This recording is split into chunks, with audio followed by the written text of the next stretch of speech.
All right, well, hey everybody. My name is Professor Chris Orban, and I'm going to be teaching this course this fall alongside Dr. Michael Hinton. So I am teaching the 8 a.m. section. Mike is teaching the afternoon section, which is at 1:30 p.m. And Mike is also teaching the lab section. So for those of you who are in the 8 a.m. section, you will work with Mike on Fridays at 8 a.m. So we're kind of tag teaming it. We've been teaching at Marion for a couple of years now. We've actually known each other for much longer than that. I think we both went to grad school in physics at Ohio State and got our PhDs around the same time. So we've known each other for a while, and you'll mostly see me in these pre-recorded lectures, but Mike and I will kind of tag team this semester, and if one of us gets sick, the other one will sort of step in, and you'll see how it works.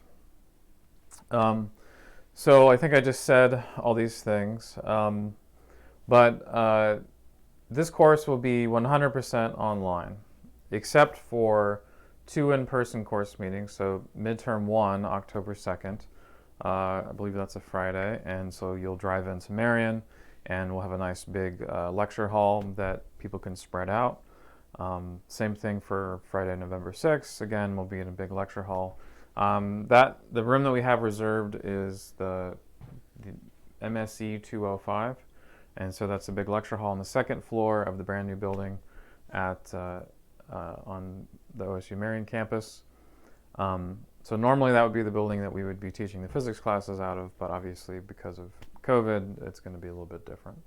So everything else will be online or over Zoom, and that includes the final exam. So the current plan is that even if COVID goes amazingly this fall, the plan is that whatever in-person classes that there are will not be meeting after Thanksgiving. So after Thanksgiving, you can just sort of go home and stay home. But that doesn't really affect us because we just have these 2 in-person midterms.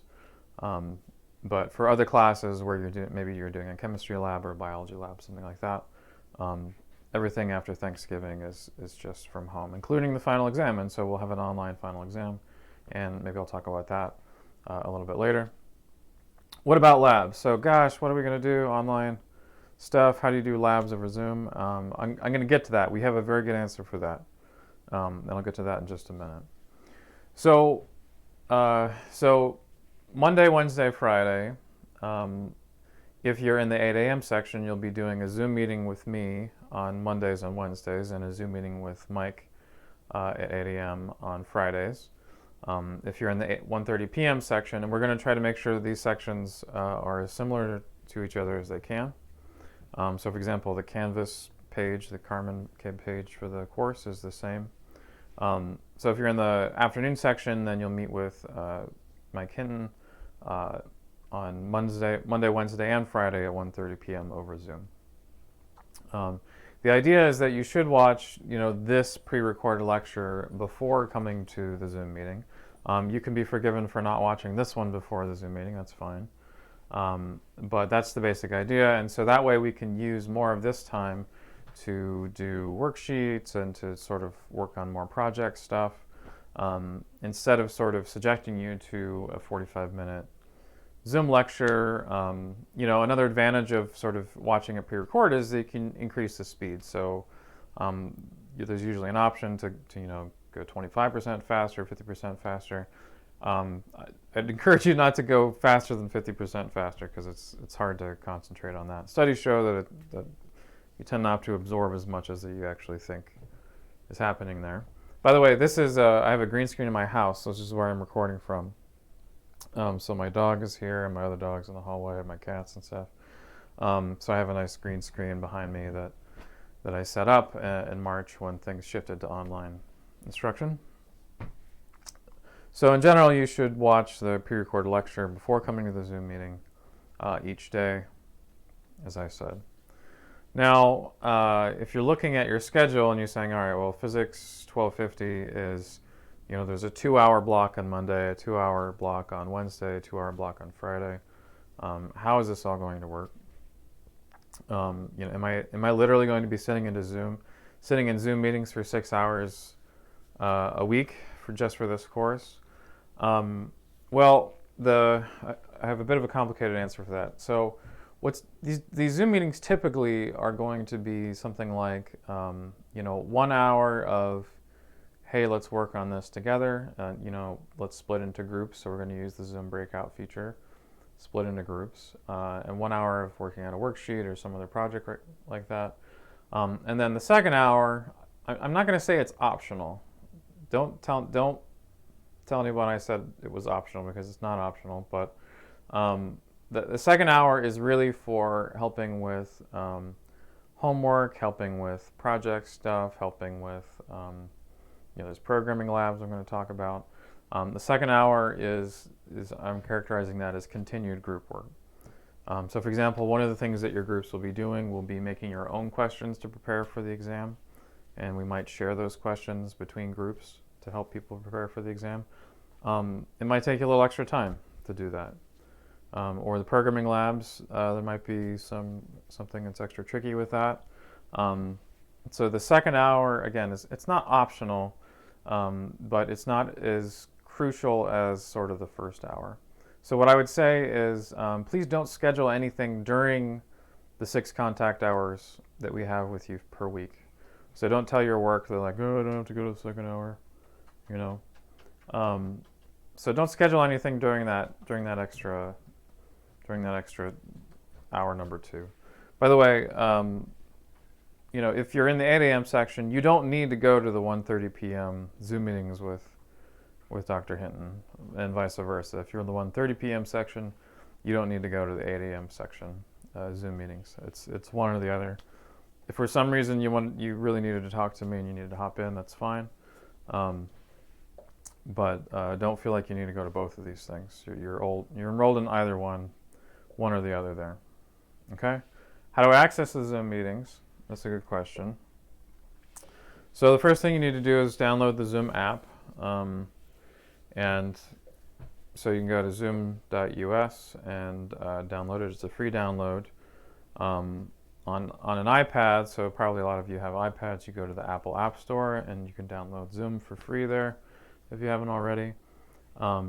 Same thing for, this will work. So this one is sort of for Windows and Mac and Linux.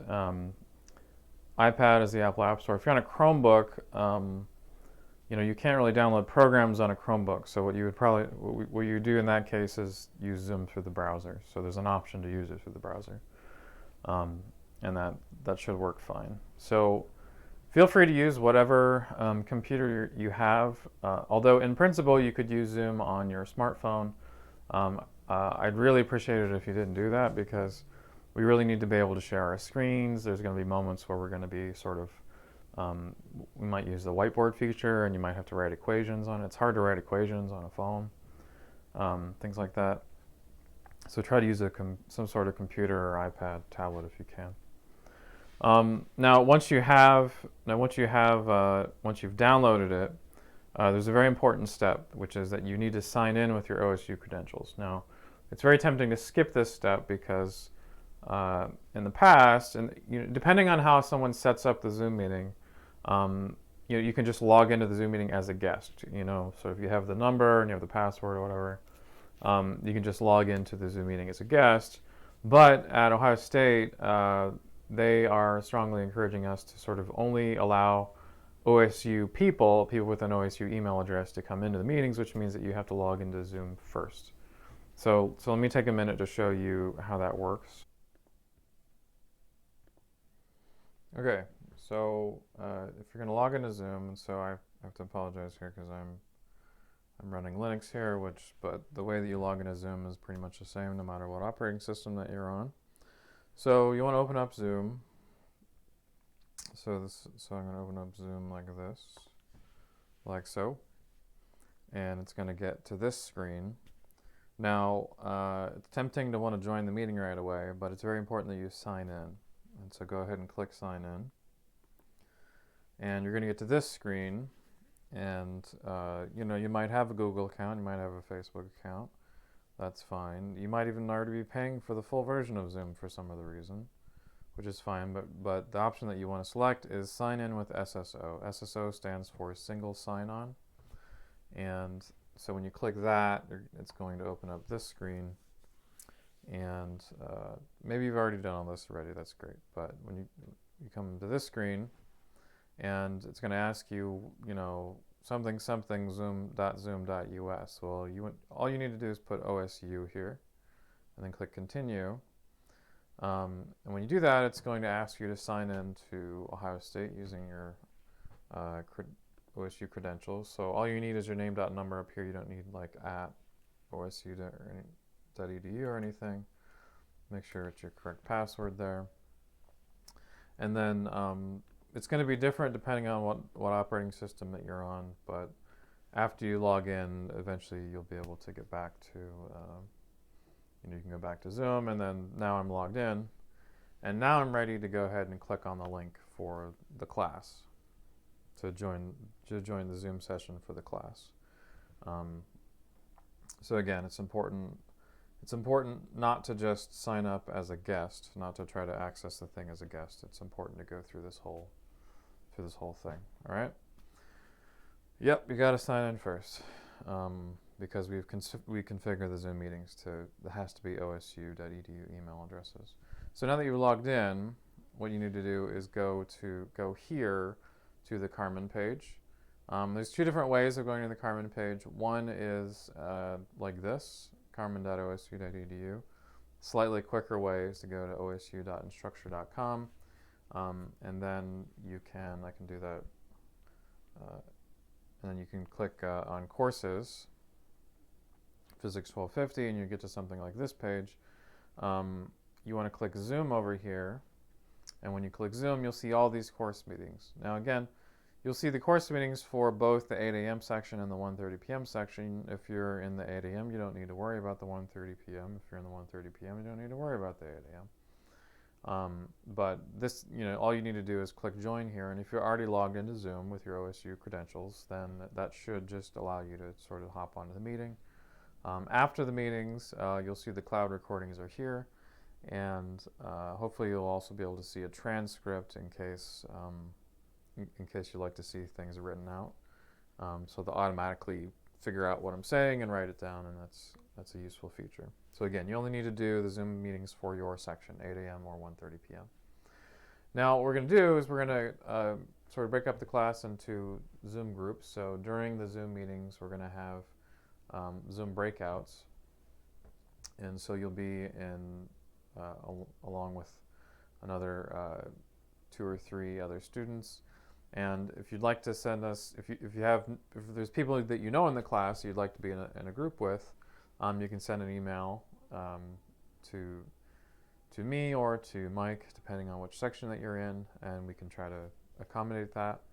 And maybe it's not a specific person. Maybe just I want to be with I'm a girl in this class, and I want to make sure there's at least one other woman in my group that I can be with.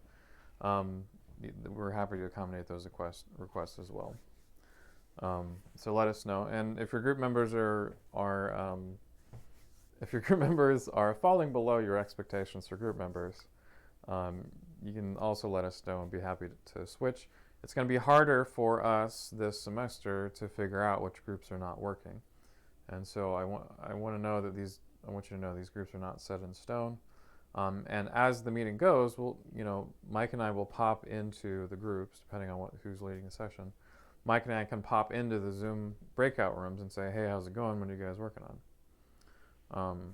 And that might help us to see a little bit of the internal dynamics, but I imagine that on another level, whatever conversations might be happening before might not continue when we hop on. So we're going to be involved in the groups as much as we can, but we need you to sort of communicate. Communication is really going to be key this semester for everybody getting their needs met. So now let's talk about the actual course. So lots of stuff to talk about here. In terms of the textbook, you don't need to buy anything, is the short version. You don't need to give Cengage or WebAssign any money. And the reason you don't need to give them any money is that Ohio State is already giving Cengage/WebAssign. It's the same company, by the way. Cengage owns WebAssign, if that makes sense. And so Ohio State is already giving those folks $40 for each student, which, by the way, is the cheapest that it's ever been. I've taught this course, and at one point it was $185 for 2 semesters of access of WebAssign. So $40 is a steal. We said earlier in emails that you needed to get a lab notebook, and then we discovered that not even the Columbus sections are able to get the lab notebook. I think they're trying to keep people out of the bookstores from, spreading COVID and whatnot. So we will give you everything that you need. Don't worry about the lab notebook. Yeah, so that's the short version of it. All right, so, and I'll tell you a little bit more about WebAssign in just a minute. So we're going to circle back on that. All right, so the lecture videos, like the one you're watching right now, we're going to be available under modules. I'm going to use both Buckeye Box and YouTube to host the videos because Buckeye Box does not actually do captioning, whereas YouTube does. Feel free to watch it faster than normal. That's fine, but try not to go like twice as fast because that's hard to follow along.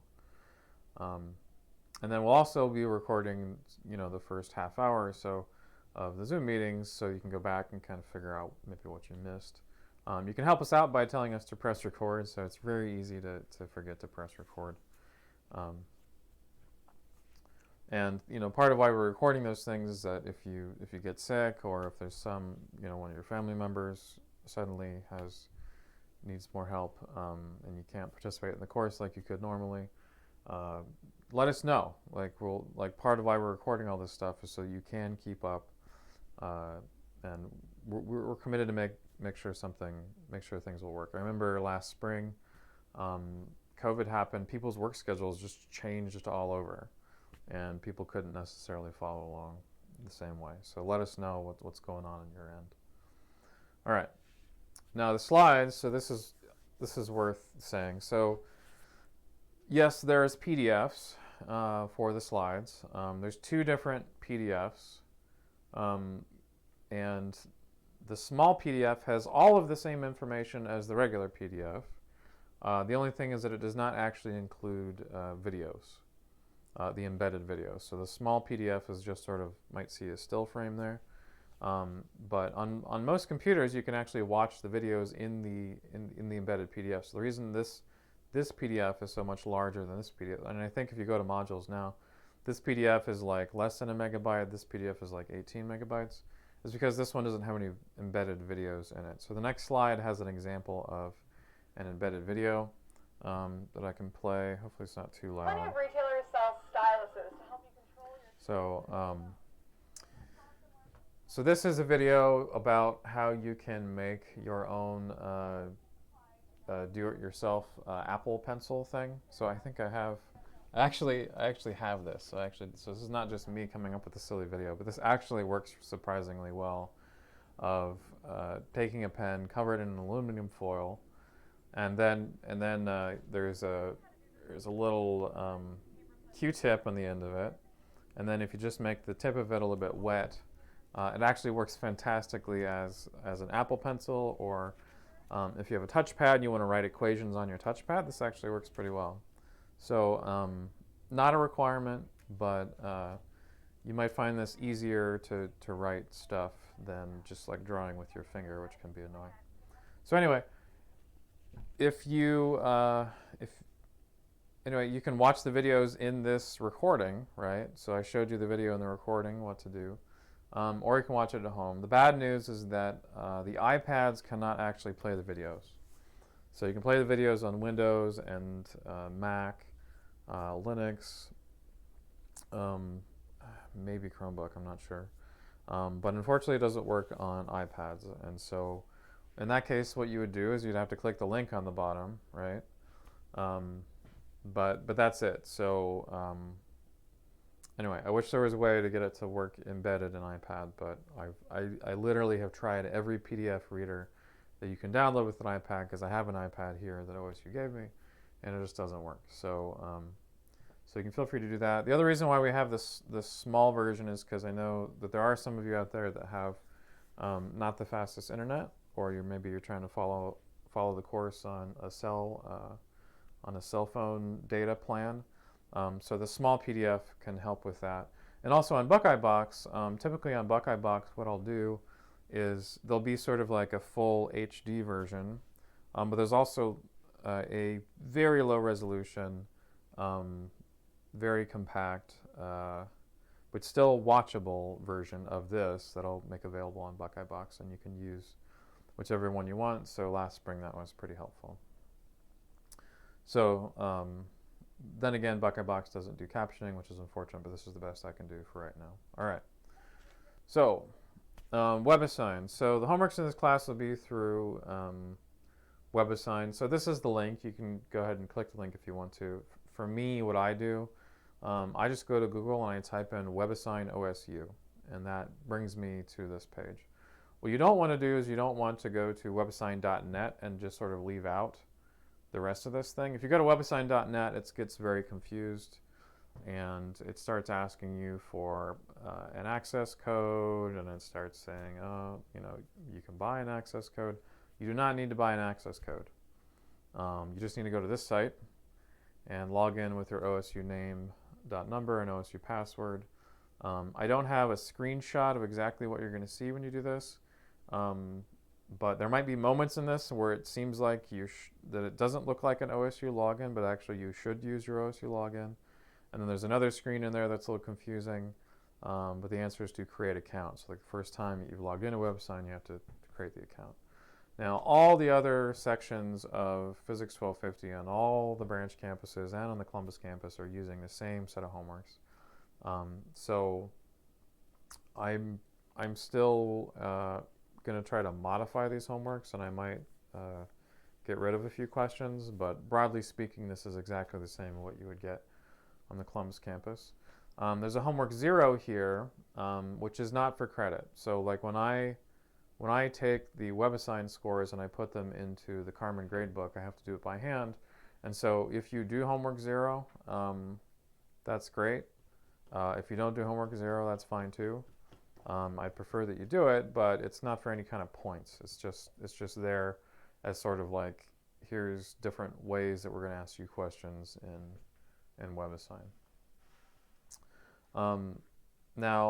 So this is called Canvas. So every other university that uses this learning management system calls this Canvas, but Ohio State, we call it Carmen, or we call it Carmen Canvas. So anyway, this is the link. The thing I want to say here is that there are reading quizzes. So again, this is before each lecture. You should read through a couple of chapters, answer the questions. They're not supposed to be very difficult. We'll talk about more of that in a second. So the reading quizzes are going to be on Carmen. The main thing I want to emphasize here is that every assignment that is in this class is on the Canvas calendar, and the calendar right now is already like pretty densely populated. It's already pretty much finished. And the really nice thing is that you can sync this calendar with your phone, whether it's an Android phone or an iPhone. You can sync it with the calendar on your iPad. And that way, every day, you can check that calendar and you can see, oh, this thing is due, this thing is due, this thing is due. So personally, what I do is I use Google Calendar on my Android phone, and then I also use Google Calendar on my iPad. And so that way I have like the same calendar no matter what. But there's also there's the Apple Calendar, and then it'll sync with that. And I can show you. Why don't I show you how to do that right now? Let's do that.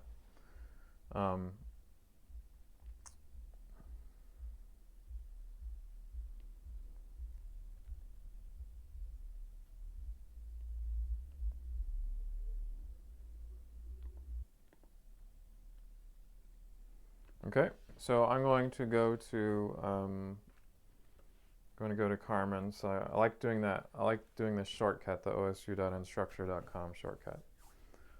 So I've got to log in here, like so. All right. And by the way, with Buckeye Pass, I'd encourage you to get that set up both on your phone and on your iPad if you can. So if you lose one or the other, that you can still get into things. Anyway, so here we are at the courses. If I go to the calendar, I can select. It'll come up in a second. I can select just our course. So here's our course, Physics 1250, and you can already see there's lots of fun deadlines coming up that you should pay attention to. There's kind of an overwhelming amount of stuff, but anyway, you can see part of why it looks so cluttered is that I'm showing both the 8 a.m. and the 1:30 p.m. Sections, which is fine. So what you want to do is, and I strongly suggest what you do is you go to calendar feed here, which is right there, and you click this, and that gives you a special code here. And so you want to do is you kind of want to double click on this whole thing, do a Control C, and then put that into your Google Calendar or your Apple Calendar, the iCal, those sorts of things, and then that way you'll get notifications on your phone that things are due. I don't know how you would survive the first semester of college without doing that. If you have trouble doing that, let me know, or we can talk to the IT folks to get that to work. But that's incredibly important, just for keeping track of things, because just accidentally missing an assignment will kill your grade more than like a bad test. So do what you can to stay on top of it. All right.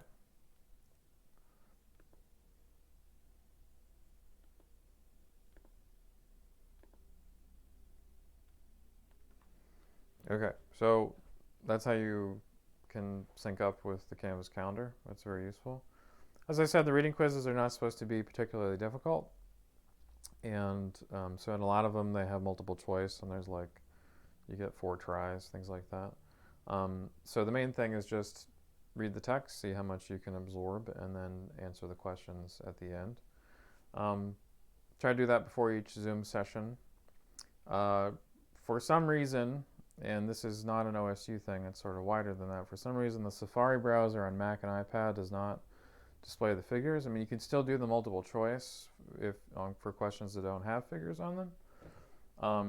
But it turns out that this is the case, and so the workaround is on Mac or iPad, just use either Chrome or Firefox, which are free downloads. Again, I don't know why, but the images don't show up if you're using Safari. All right, labs. All right, so how are we going to cover labs? This is probably, this is a pretty big question, right? Because we're not actually going to have any in-person course meetings except for the exams. Well, part of that answer is what I call programming labs, which we've been doing as part of the course since 2014. So these most of them are sort of physics of video games themed things. So if you've ever played the classic Asteroids game, we're going to be coding up that game, coding up Angry Birds. There's another classic game called Lunar Lander. You try to land on the moon, so we have a game that's similar to that. And so those games have good physics in them, and they're fun to play. And so I've been sort of polishing this and building this out since 2014, and this has always been a part of the course. But now that we're in COVID, it sort of helps us compensate for not being able to do in-person labs. We are going to give you some equipment so that you can do simple experiments at home. That equipment is not quite ready yet, but it's things like a black poster board. So maybe I should show you what that looks like real quick.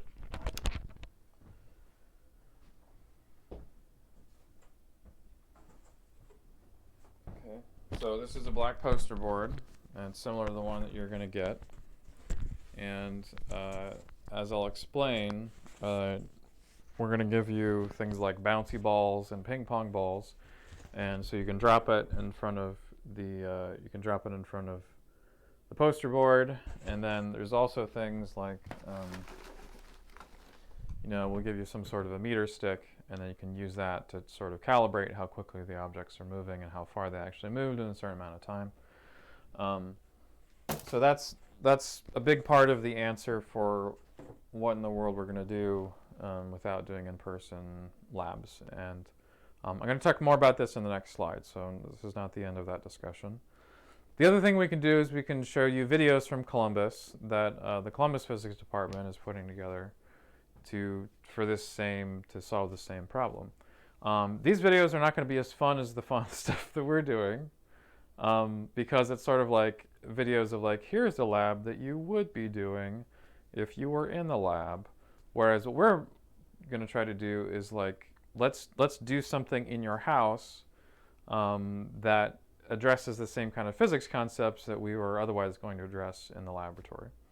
And so the way that Columbus is doing is that they have videos of their experiments, and then they can provide that data to the students and say, hey, students, try to figure out what this acceleration is or the max velocity, stuff like that.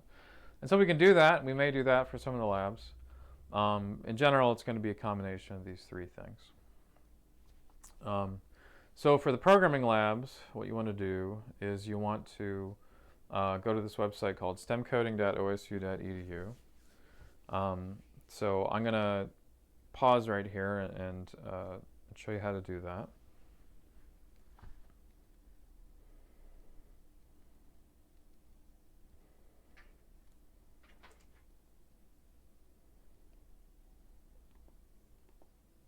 Okay.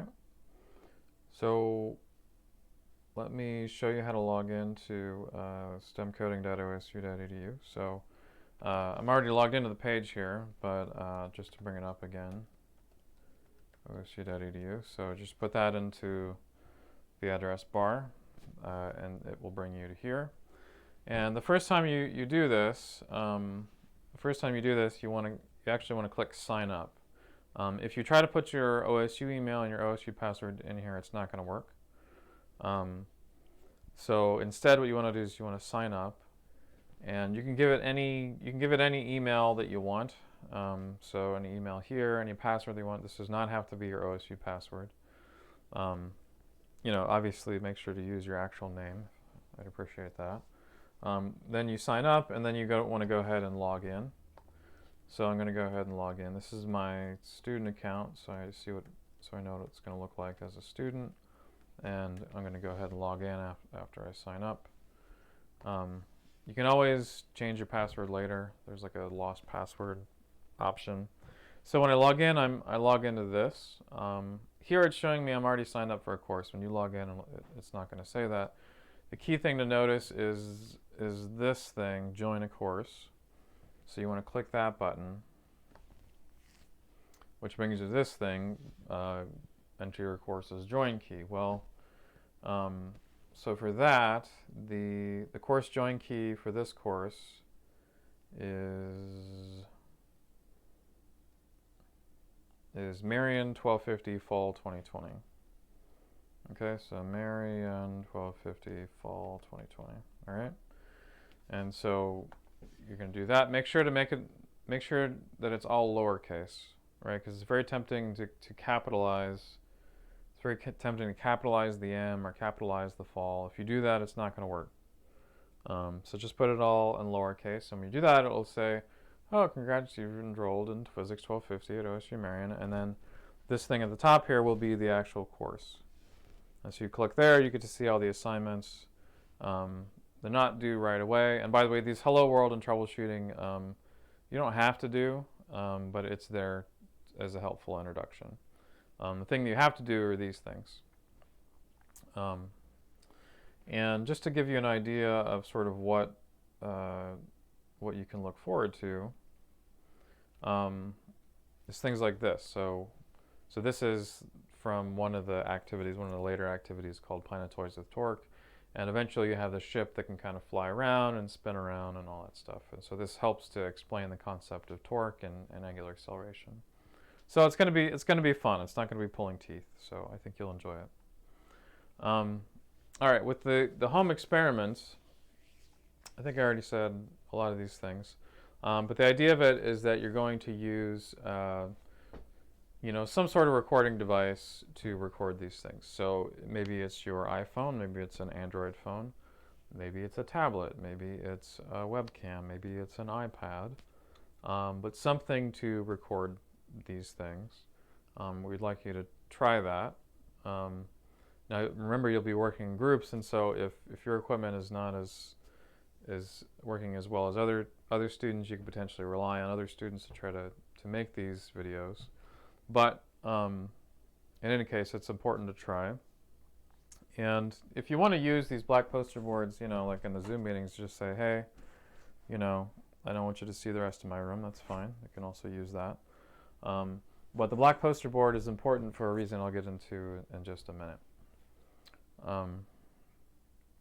By the way, we do have mounts for people's iPhones and Android phones. So, because if you're going to record an experiment like this, it's very important to hold your phone steady.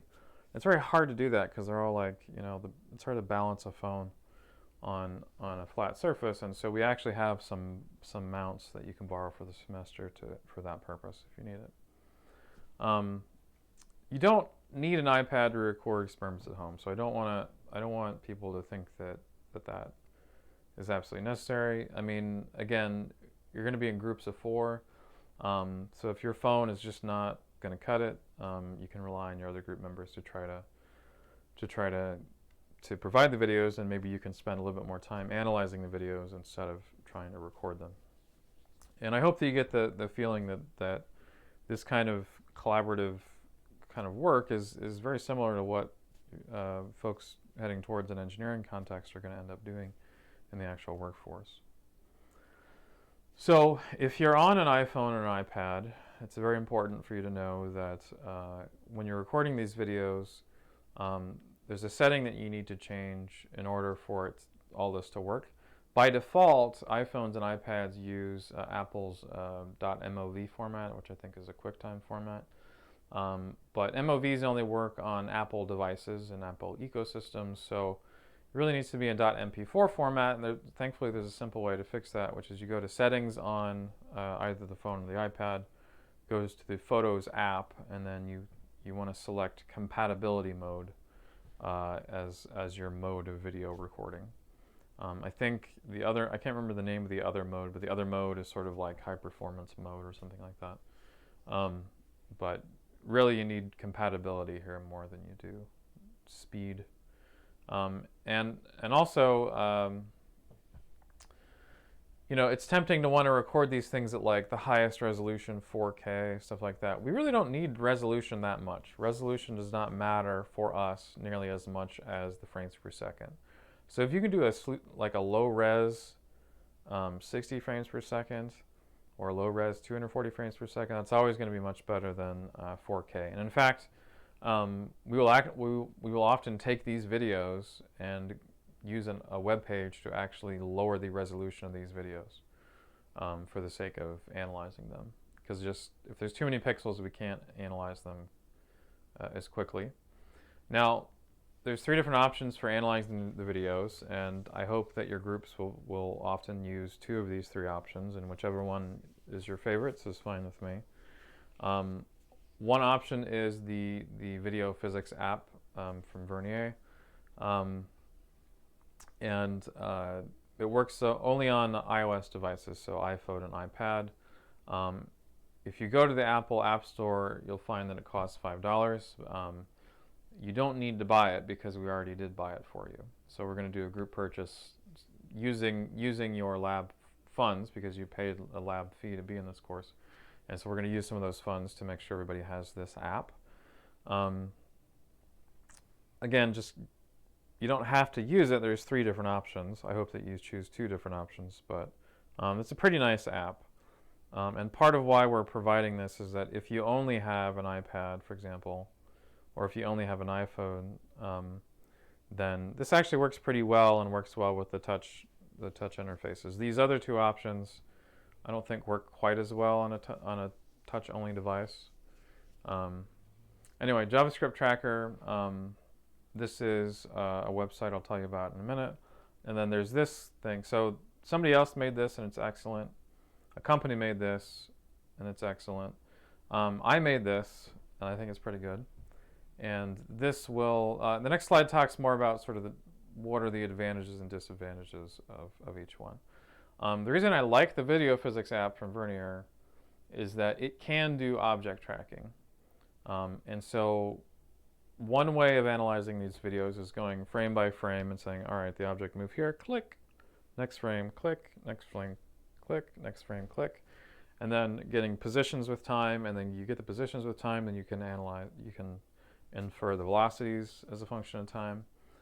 So the advanced click, advanced click, advanced click gets pretty tedious, but the video physics app, it can do object tracking.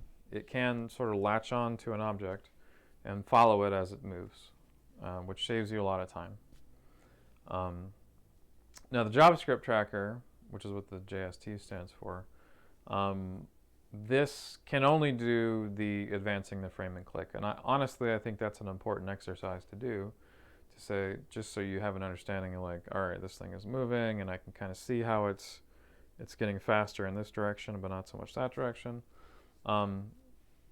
So this works great on Windows, Macs, and Chromebooks. And there's nice connectivity to Google Drive if you use the Chrome browser. So for example, if you record a video on your phone or iPad and want to upload it to Google Drive, then you might be able to get it onto a JavaScript tracker relatively easily. The only drawback is that it does not automatically do the object tracking. You can't just say like, hey, follow this object wherever it goes and tell me the position as a function of time. Nope. You have to do frame by frame and click it each time. Now the third thing here, which is what I coded this up over the summer. So like I've been preparing for this moment, teaching this class like this for a long time. But what this does is that it only does object tracking. It does not let you click the position of the objects, because this thing works so well. And this thing also, you can advance the frame and point and click. The only thing this does is that it tracks the positions of brightly colored objects in front of a dark backdrop. So for example, this video here, this is a green ball that's in front of a black backdrop, and my little program can actually track that pretty well if I configure it to look for pixels that are green. So that there's an extra step where you have to tell it what color is the thing that we want to track. And that takes a little bit of thought, but once you can figure out how to get it to latch on to the pixels of that color, that approximate color, does a remarkably good job of giving you the positions as a function of time for every frame. So the point of all this is that your group is going to be analyzing the motion of things. And because you have a group of 3 or 4, one of you can sort of, be the video physics app person. Another one can do the JavaScript tracker person. Maybe even another person can do the STEM coding one. And you'll come up with different values for gravity. So if you take something, if I take my little Apple Pencil and I drop it to the ground, waking my dog up, sorry buddy, then you can measure that. If you do that in front of a meter stick, you can measure how fast gravity must have been in terms of the acceleration. And one person might use one program and get this number, another person use the program and get this number, and so at the end of the day you end up with some kind of an error. You can come up with sort of exactly how much certainty you have on measuring gravity. So Earth's gravity is 9.8, right? I think people typically have it as 9.81, but 9.9 plus or minus 0.2, that's not too bad, right? It's within the error. So that's the point of having more than one way of analyzing these videos. Now you might still be slightly offended that we're not actually doing in-person labs, and so I want to address that. So when you're talking to your parents, saying like, oh, what about your parents are saying, oh, we paid for all this money for lab fees. Why aren't you going into the lab, and aren't you being deprived of a lab experience? There's an excellent article on introductory physics labs. There's a physics Nobel Prize winner named Carl Wieman, and then there's a Cornell physics education research professor, Natasha Holmes. I've met Natasha, she's really nice. And they basically find in their research that there's basically no evidence that traditional labs improve student performance on tests or any other assessment. So labs are a part of physics that, in the traditional way of doing them, apparently do not actually grow your knowledge in any particular area that we can assess and find that it's clearly helping you. In fact, it's slightly worse than that, which is that there's a paper here arguing that traditional labs can actually make you more skeptical about sort of the whole endeavor of science. And by traditional lab, I mean there's things like me telling you, hey, Earth's gravity is 9.8. Why don't you go do a bunch of measurements until you tell me that Earth's gravity is 9.8? Well, that's not showing you the scientific method, though, is it? Right? If I tell you I already know what it is and you have to go confirm it, on a philosophical level, I mean, that's not really science. That's just sort of me starting a cult of numbers, I suppose, right? So, so this way of doing lab that we're doing, where you guys are doing experiments and you're trying to understand this and that, and doing it yourself and analyzing it and then cross-analyzing it, right? Because the traditional labs, you don't analyze it 2 or 3 different ways, right? Traditional labs, you analyze it, in one way, and if the number is right, you say, all right, I'm done, right? So we're really going to sort of do it differently this semester, and I think you're going to have a better experience with lab. And so it's not the traditional lab, but you know what? The traditional labs suck, and we're going to do something better than that, okay? And I'm proud to do that. I'm excited to do that, and it's going to be really fun. All right? This is a breakdown of the percentages in this course. Programming labs are 10%. The final, we've been encouraged we're going to reduce that to 15%. Normally it's 20%. Essential skills I haven't had a chance to talk too much about. This is just sort of like basically a little bit of trig and algebra practice for the most part, and it also will help you to prepare for exams. So this is going to be part of, I believe this is going to be part of the labs. It's almost a pre-lab for the labs. So I'll talk about that later. I'm going to be vague on the details about this for right now because we're still setting it up. But this is not intended to be particularly hard, and a lot of this is just sort of a lot of this is just review of sort of, I don't know, college pre-calculus type stuff. We're going to drop the lowest homework grade, so if you crash and bomb in one of the homeworks, that's fine. Same thing with the reading quizzes. If you miss a lab section, we really don't want to give you a drop on the lab because then everyone will just skip the last lab. So you need to plan to come to all the labs, and if you miss the lab, we'll show you how to sort of catch up.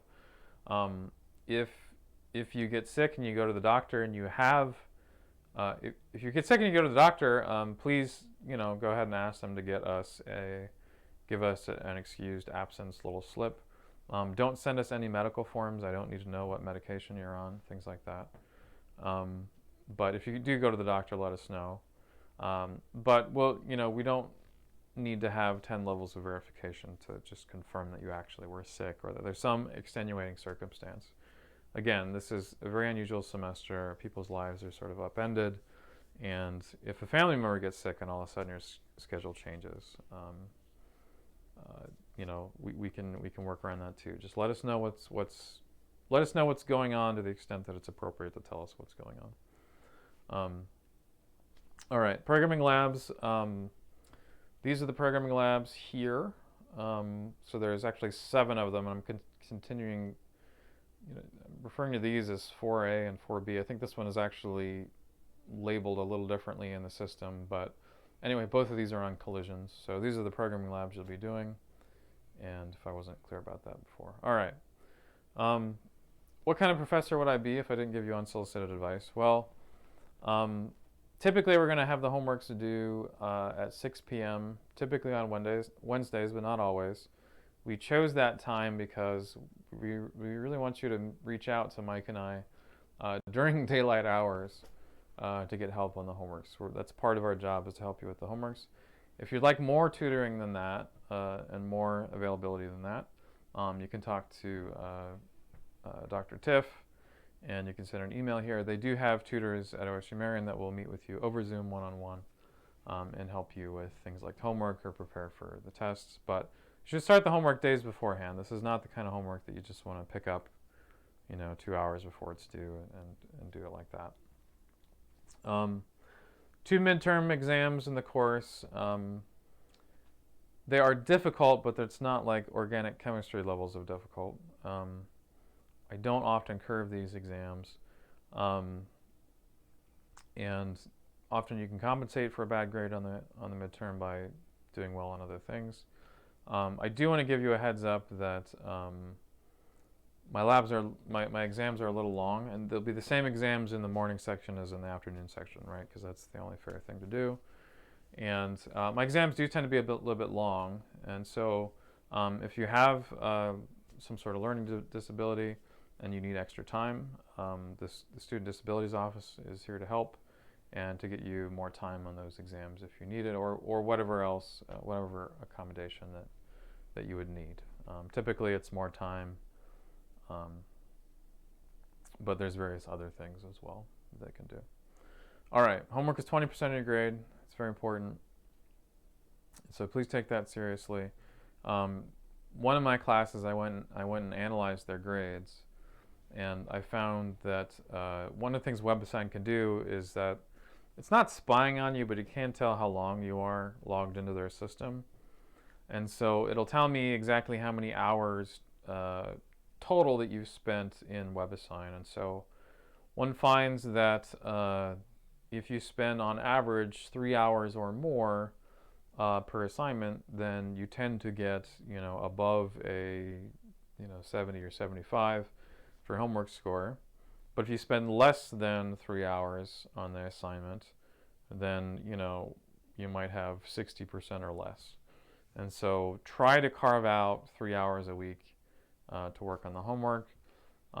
If you're spending more than that, if you're out here and you're spending 4 and 5 hours on the homework each week and struggling to get above 78%, talk to me. Or if you're all the way out here, it's not intended to take a dozen hours to complete these homeworks. So talk to me if you're finding it to be that difficult. All right. Now, technically, according to the state of Ohio, you're supposed to spend twice as much time outside of class working on assignments than you spend in class. So this is a 5 credit hour course, so you're supposed to spend 10 hours per week of doing homework and various other things for this class, including studying for exams. And so that means that you should carve out 10 hours per week in addition to the 6 hours per week of contact that we have. And so 3 of those hours should be homework, basically. I know in reality people don't often spend 10 hours per week for each class that they're in, but you should be able to spend 3 hours. All right. I think I said all these things. University counseling. OSU Marion offers free counseling. I presume at this point it's over Zoom. I ran into the counselors last weekend because we were giving out masks and hand sanitizer to the incoming freshmen. They're very nice people, and it's free, because you're paying tuition, and so it's a free resource. The sessions can include significant others, family members, whatever makes sense. But we finally live in a society where your mental health is treated as important as your physical health, and so it's important to be able to reach out and get these resources. When I was a graduate student at one point, when I was a graduate student on Columbus campus, I took advantage of this, and it was very helpful to me. So I encourage you to take advantage of it as well. At this point, I'm going to go to questions. Just because it's me, I think what I'm going to do is I'm going to go ahead and unhide this slide.